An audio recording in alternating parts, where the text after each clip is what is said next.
LiSTNR production. Ned Kelly's legacy is one of the most iconic and divisive in Australian history. But long after his execution, one mystery lingered. What happened to his remains? From a chaotic 1929 exhumation in a Melbourne prison graveyard to the 2009 use of mitochondrial DNA and CT scanning, forensic experts faced immense challenges: ethical, historical, and scientific. In this episode, we hear from Professor David Ranson, who led the Victorian Institute of Forensic Medicine team that spent nearly 2 years untangling fact from folklore. My name's Liz Porter. I'm a journalist, true crime author, and forensic science obsessive. I've spent my career uncovering how forensic science cracks the toughest cases, writing 3 books on the subject and earning a PhD in the history of the Victoria Police Forensic Science Lab.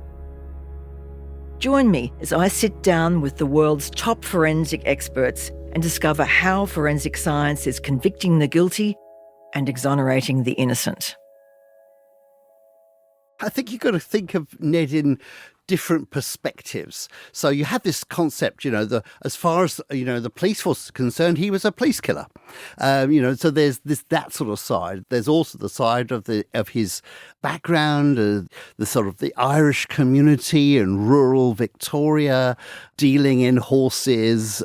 Clearly it was a character at the sort of fringes of some aspects of those society, but deeply embedded in other societies.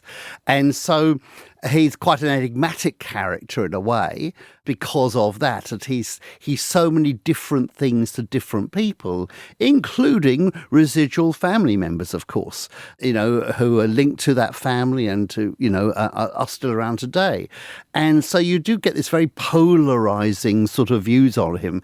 In other sectors, he's seen as almost as a freedom fighter, someone who is, in fact, a subject of great miscarriage of justice in that formal legal sense. So a very complex character at the end of the day. Now, he was executed in 1880 and his body was, minus its head, was put into a wooden box and thrown into a mass grave along with the bodies of other prisoners at the old Melbourne jail. But how did his remains come into your professional world? It's quite a complicated situation because in those days, prisoners who were executed, their bodies stayed and were buried in the prison. They were not given back to the families. It was almost as if, the families are being punished as well. And that's very much that sort of ethos of the time, and indeed earlier times. We think of, being hung, drawn and quartered, those sorts of things. This concept that you do more to damage the body after death because that also sends strong social messages. So he was buried in the old Melbourne jail and so on. In fact, there are markings on some of the blue stones of where people were buried, but it was all very ad hoc and there didn't seem to be a lot of precision about that. And then with the move of the prison to essentially to Pentridge, then the old Melbourne jail was reorganised. I think it was going to be part of Mechanics Institute and that sort of thing early on, and then eventually obviously became a National Trust sort of property and so on. But what was really going on was when they realised they had to move the prison, they said, well, what do we do with the bodies? Because there are all these bodies buried there. And I think as they started to do that sort of work, the bodies suddenly became uncovered. And in fact, my understanding was there's a whole heap of people, the students from the local mechanics group and so on, all came down and they sort of scavenged the site. And it was a bit of an outrage. I mean, I think it was mentioned in Parliament, how appalling this was, that people were walking off with bits of bone and holding skulls and all this sort of stuff. And eventually, money was found. No, this needs to be done properly. We will exhume all the remains we can find and we will move them to Pentridge. And that was done. But of course, in the course of that, this wasn't done with any sort of real archaeological precision. So the delineation of those individual bodies and remains and so on wasn't necessarily done, and in fact the records aren't that great around that. What we did have was an area at Pentridge where, of course, all these bodies had been placed. Then, of course, in the modern era, they decided to close Pentridge. But of course, then the question was, what do we do with the graves again? And this time there was more interest in doing it in a more precise way and getting proper archaeological approaches to it. And then people said, well, where is Ned? For a whole variety of reasons, that sort of punitive thing of not giving them bodies back to the family was now outmoded. And there were detailed conversations with family about what should happen, and indeed trying to find family who would take the deceased and look at appropriate burial and so on. Again, a controversial and difficult thing to do because, of course, there remains a cultural interest in Ned Kelly and therefore an interest in getting exposed to and seeing and be able to visit his grave and things like that. Now, whether that's genuinely something that should be happening, should we deal with this as a family matter or should we deal with this as a cultural icon issue, particularly when he's a very controversial icon in that particular context. So there were some really difficult decisions around that, plus the fact we actually didn't have identification of his body anyway. So he was just one skeleton in a whole that's mass. Right. And then there was this other parallel story, which is fascinating, which was, of course, the skull of Ned Kelly, or the alleged skull of Ned Kelly, was on display in the old Melbourne Journal, had been for ages and ages and ages, until it mysteriously disappeared. And there was a particular person who identified themselves saying, well, I took it because it's totally disrespectful to have his skull and things like that and display and so on. And the skull disappeared.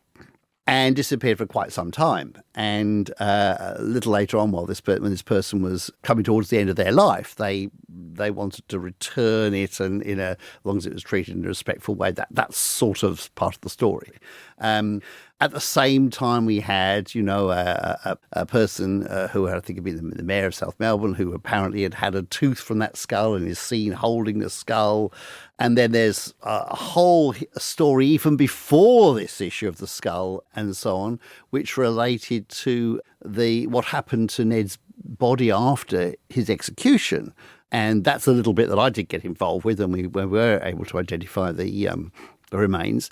And there was issues around, being dealt with by the Anatomical Institute and things like that. And there were stories of it being used as a paperweight and so on. But most of these were sort of very apocryphal. And, I don't want to go back to Liz, your journalist days, but there's some wonderful pieces of journalism around where I think they're blending emotion and fiction and reality in a sort of culturally interesting way, but meant that you couldn't necessarily rely on them terribly much for perhaps what really happened. I mean, clearly there were examinations of bodies after executions, and there's no question those sorts of things occurred. Do we know how his skull or how his head became separated from his body, for example? I don't think we do know the answer to that, no. And in fact, that's part of the issue, that this skull that was found is almost certainly not Ned's skull, and that we were able to demonstrate that for a whole variety of reasons. But one of the things that we did eventually realise was that when we did identify his skeleton, and it was identified in a variety of ways, I actually removed some of the police bullets from his bones, actually. So when the bodies were exhumed in 2009, how was the decision made? Who made it and what happened? Because in 2009, you had a graveyard full of skeletons, one of which you thought would be Ned Kelly's. I think the full details of that I don't know in great detail, but obviously the Victorian government was also involved. They wanted these remains to be dealt with respectfully. They wanted clarity about what the remains are. The coroner's legislation permitted levels of investigation although there are cut-off periods in relation to what cases a coroner can actually deal with. And as long as you could identify this was one of those cases of that age and antiquity, then the coroner wouldn't be taking an active role in it. But that doesn't mean that the Victorian Institute of Forensic Medicine couldn't assist in, I think, the decency of let's find out and let's work with the family. Let's see how we can return the body to the family and be sure that what we're doing is right and meets those expectations. At the same time, there is a strong historical narrative that I think people wanted answers to. And, as a forensic medical organisation where we do examine individuals, then we could set the record straight. A lot of forensic pathology is actually about setting the historical record straight. What did happen, what didn't happen, what can we say about things? That's a critical function of what we do, for example, in armed conflict cases and human rights abuse cases. It's about setting the record straight. And so this was of a very different nature, but we were setting the record straight. And so in identifying it, yes, there was a strong DNA element to that, no question about that. But we were also, for example, able to look at the history, the medical records. Where were the injuries that they'd suffered? Where are those injuries on his bones? And so we were able to find the damage, the infected wounds that had difficulty healing from the police bullets, and we found those changes in the bones. With the chaos of the original, the first move from one graveyard to another, were all the bones commingled? Did you have to do a lot of sorting? Commingling. There was some sorting, but essentially my understanding is that most of these were in some sort of clustering. And so there was a cluster that we identified fairly on that might be significant for being Ned, and that related again to those issues around the injuries to the bones, where we knew he had been shot, where we knew there had been an infected wound. In fact, he had effectively an osteomyelitis, an infection of bone. And we could see those features on, and we had a pretty good idea that was those remains. And then we were trying to work back through family and linked issues with, mitochondrial DNA to track back to see if those bones did link like that, which they did. And then the issue of the skull came up because, in fact, we did find a small portion of skull, but nothing like the whole skull, just a small bit. It was exactly the sort of bit that you might expect a pathologist doing an autopsy on a recently executed prisoner to have worked on, because it was right at the back of the head, right near where the vertebrae connect to the base of the skull, and exactly in those areas where you can get damage associated with judicial hanging. So clearly there had been some dissection in that area as part of that post-mortem activity. So we were able to put all that together and say, yes, actually, we can actually see the saw cuts that would have been made in order to explore the upper neck and the spinal cord in that area. I could see the saw cuts on the back of the skull and the small piece of skull bone that we had, and also saw cuts in the vertebrae in that area. So you were able to use those sort of pathological skills, if you like, and understanding of what would be required to explore that area of the body. And, that was a very, you being able to use those sort of technical skills enabled you to actually open up and give some more information about what might have happened to Ned after death. I mean, one of the really interesting things is people sometimes sort of say, well, why do you get involved in historical case? Why are we wasting money? I mean, I don't believe it's a waste at all. And indeed, the Attorney General at the time was very, very keen on this sort of historical work taking place, as well as the fact that we were able to bring a team together who, obviously we work together every day in a general sense, but now this was a focused piece of work on really tricky identification and exploration issues. Those are exactly the skill sets and the teamwork that you need when you're dealing with complex homicides. It's exactly the same skill sets you need when you're dealing with an aircraft crash or a major bus crash or a major train crash. anything you can do to bring teams together so they can work on a case encourages and supports that overall investigation of what you need to do, tragically, sometimes in your real modern job. And I think that was a really powerful way in which we were able to say, everything we are doing when we're exploring the issues of these graves and the prisons and Ned Kelly is directly relatable to the job we do every day when we get into complex deaths and we get into complex human identification issues. You mentioned, David, that you did mitochondrial DNA analysis on Ned's bones. Can you explain that? When we think about DNA, we tend to think about the nucleus of the cell, and we talk about nuclear DNA, and that's the DNA that is most commonly used in issues of identification in ordinary criminal casework. However, there are other parts of the cell, the human cell, that have DNA in it, and one type of DNA is a small DNA ring that's actually contained within the mitochondria. Now, mitochondria are the little powerhouses in the cell, if you like. They actually help the cell generate energy, and they actually have a tiny little fragment of DNA in them.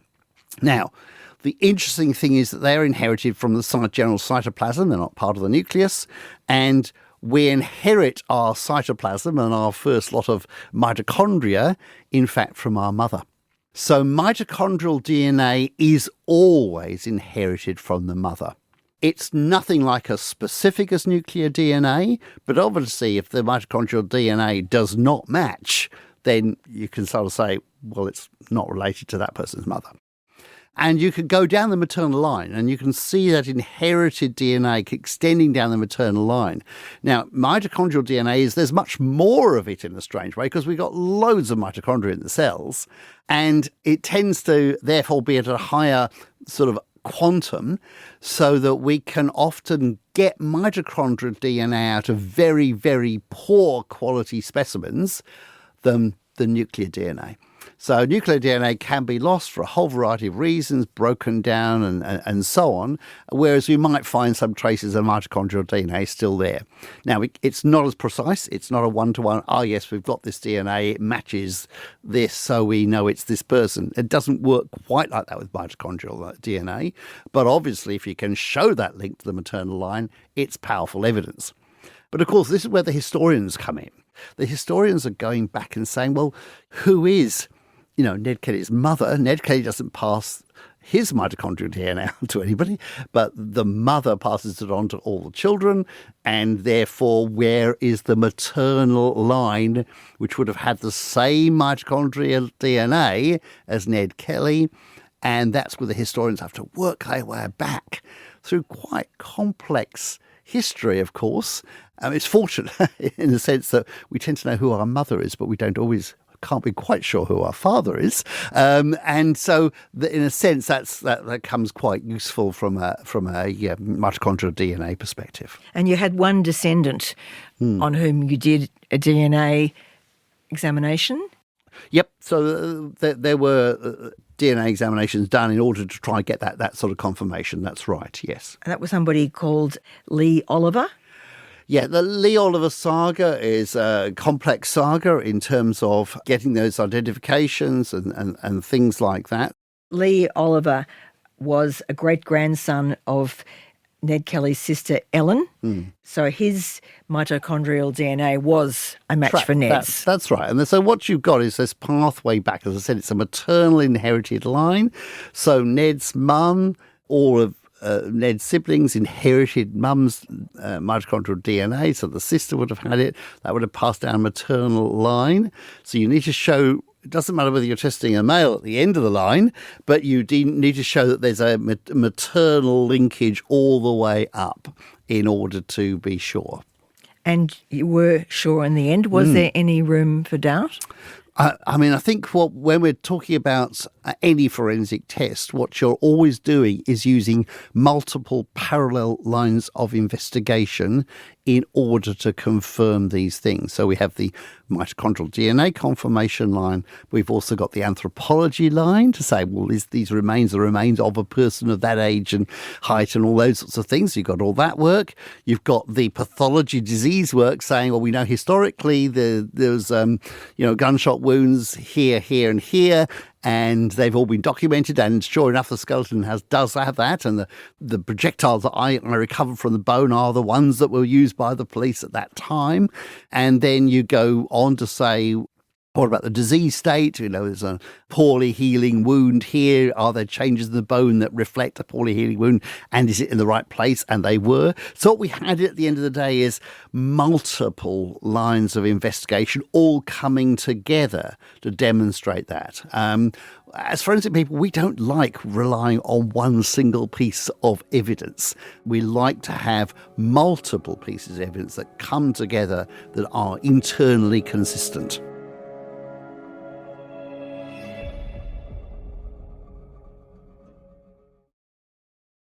So at the same time as the Victorian Institute of Forensic Medicine's DNA team was doing DNA analysis on the bones of this body, what was happening with the skull? Yes, because the skull had been returned. So we wanted to know clearly is this Ned Kelly's skull or not? And so there were a number of ways in which that was sort of looked at.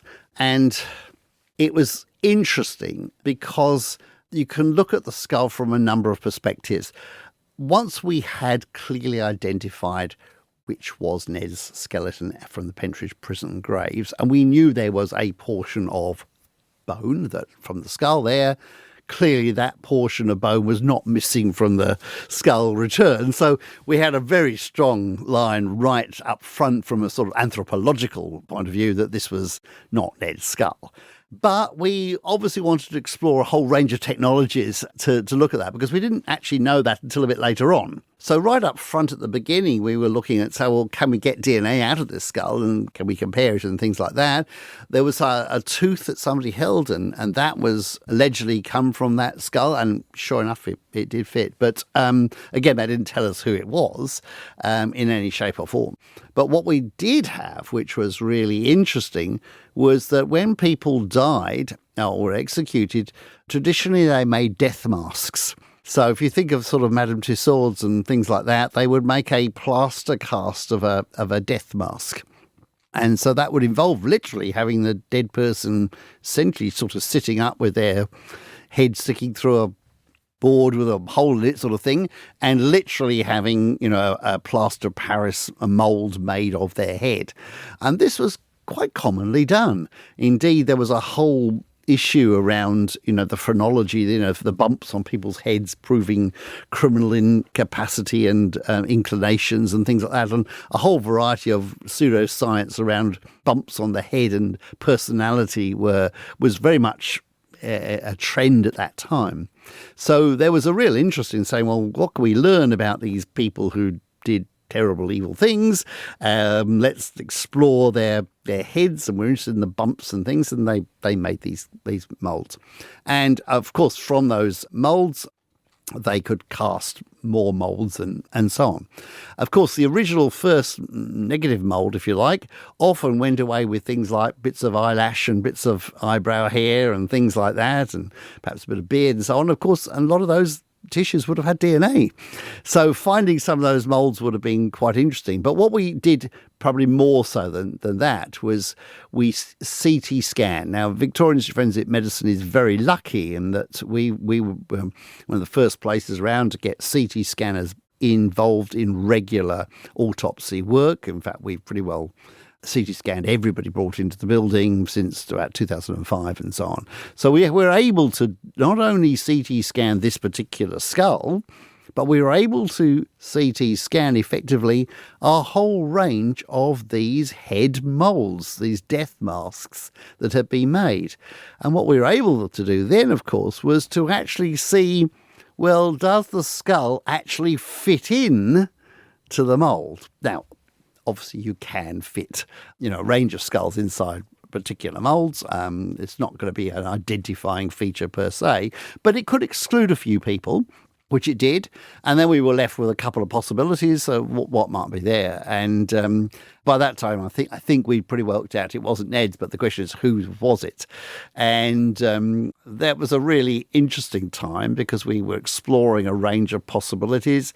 And at one stage, I was visiting the UK for something totally different, and we did arrange to exhume somebody who we thought might be a brother of a person whose skull it could be. So we're going to try and get a DNA sample, which we did. It turned out not to be that person. But I spent a very interesting and very cold night in a cemetery just outside Liverpool doing an exhumation. Was that related to the theory that the skull might belong to Frederick Deeming, who was one of the suspects for the infamous Jack the Ripper murder? Yes. I mean, that was one of the really fascinating bits of exploration here. And it was actually quite a delicate thing to have to do, actually, because you can't just go into a graveyard and take samples from somebody.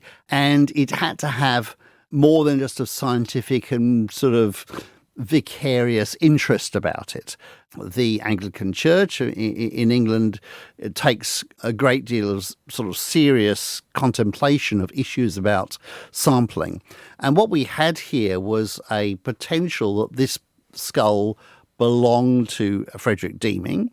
And we weren't really, I have to say, terribly concerned about the Jack the Ripper issue, and I think there's very poor evidence in that space. But the reality was that Frederick Deeming's brother was buried, and there were relatives there. They sort of were interested to know, is our cousin, whatever, a relative, have a skull which is not tied to a body and to a grave. What do we do?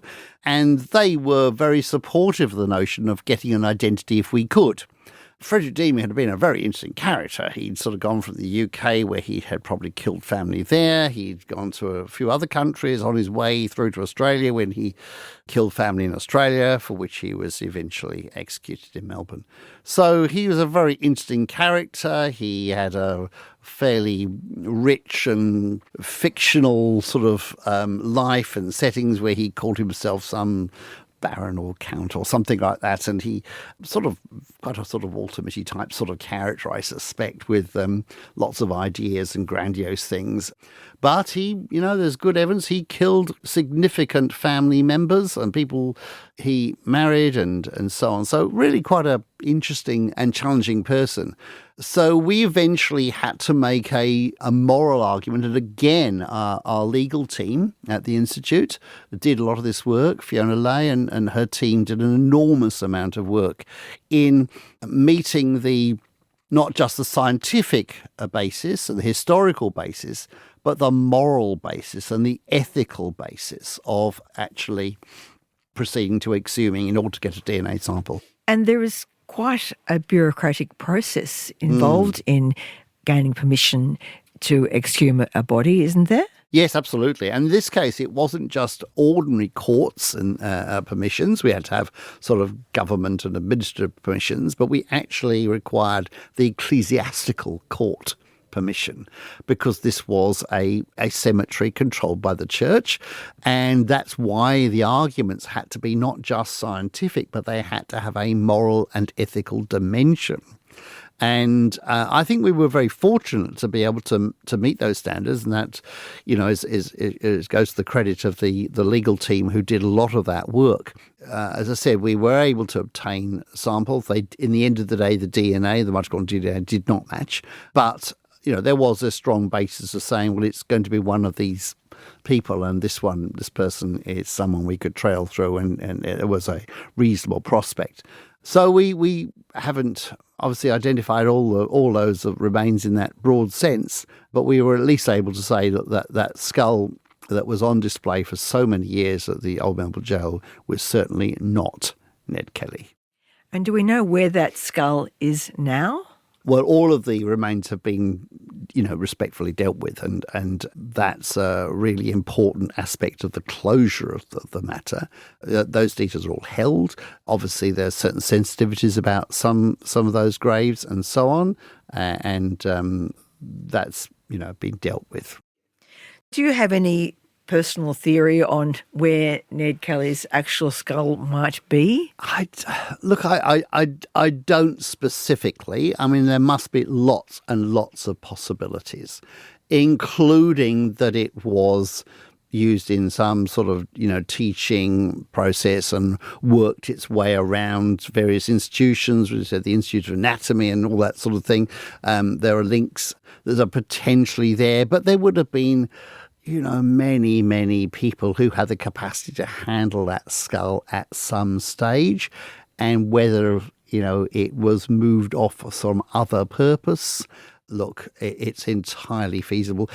There wasn't that same sense of awe and respect for the nature of human tissues in the same way in those days. So, those executed prisoners, the autopsies might be attended to, the bodies might go off to the university, the medical students would dissect them with supervisors, and all of that process was actually actively permitted. And it took some time for those processes to be reined back so that we have the sort of much, much more constrained and controlled systems we have today for the handling of human tissue, which is incredibly detailed and hard to meet all the requirements, as it should be. But that wasn't the situation then. I remember actually, I think I was on Red Simon's breakfast program on the ABC, where somebody had sort of come up and saying, I've got this skull. And they sent the pictures through and it was sort of a painted skull. And I was able to look at it and say, well, I know what needs to be there for it to be Ned, and it cannot possibly be Ned. So, it's sort of really interesting that you get these sort of lots of people wanted to come out of the woodwork saying, oh, I've got this and I'm sure it's this. And I've lived with that on lots of occasions in my career where people are convinced they have the answer. The fact that the answer isn't obvious and straightforward right up front tells you something about the likelihood of these rare things actually being true. Every time there's a news story about Ned Kelly or some issue, the historians are fascinated, the journalists are interested. Often police are very critical. Yes, and this goes to that issue I was commenting on at the beginning. To many, he was a police killer, and in that sense, I mean, as a matter of fact, that record shows that's true. So, from a particular perspective of that sector, on that group of people, there is a reluctance to give hero status to someone who killed people and killed police officers. Now, the context in which that killing occurred is certainly the accounts of what happened at the time are still subject to, different interpretations. What happened at the trial, how fair that was in the context of those alternative explanations, again, has been the source of lots of commentary and even plays written about it and things like that. So that, you do have to balance in any sort of investigation like this that there will be strong competing interests in relation to that more emotional content. And, from a forensic point of view, I suppose we try, wherever possible, not to be part of that sort of, I'm not going to say partisan, but I don't mean it in a negative sense, a viewpoint of what's going on. We try to be much more strictly applying the science to what we can say and say, well, this supports this account at the time and this doesn't support this account at the time. And all we can do is lay that out. We have no further engagement with it. I think there's a police view like that, which I completely accept. And, there's strong truth in a lot of that.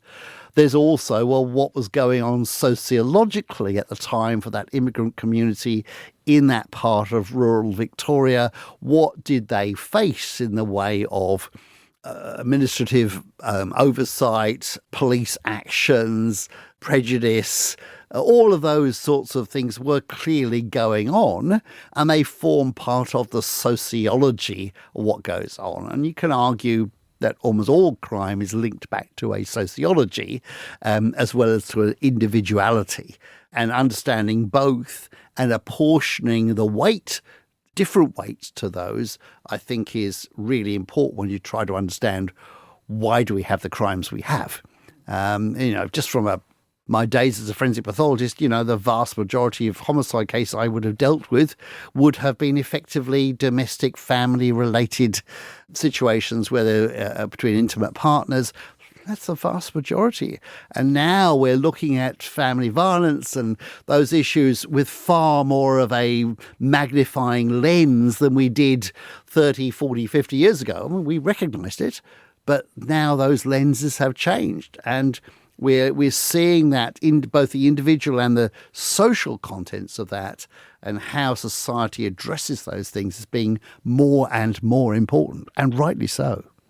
But you were never criticised by police or other sources for spending all this time and money on this investigation? I don't think we were, no. I mean, I think people will sort of say, well, from a purely policing perspective, why spend so much time dealing with a criminal? I mean, in that sense, sure, there would have been those sort of views, I'm sure. But as I was saying, the really important thing here is that we were able to bring together so many of our techniques and work in an integrated team-like way, which we don't always have the opportunity to do until there's a bombing, until the plane goes down. That's when all those things happen. So being able to do that and test out and check and improve a lot of our skill sets on a really difficult to solve case is a wonderful internal exercise. And certainly as an institute, we recognise the social importance of what was being done, but we actually prioritised the fact that we were able to enhance some of our analytical techniques by engaging in this sort of work. So it was a valuable historical exercise, of course, but also an invaluable training exercise. Absolutely. For you. Yeah, absolutely right. So thanks again, David, for coming in. It was really interesting. Delightful. It was a fascinating case to talk about.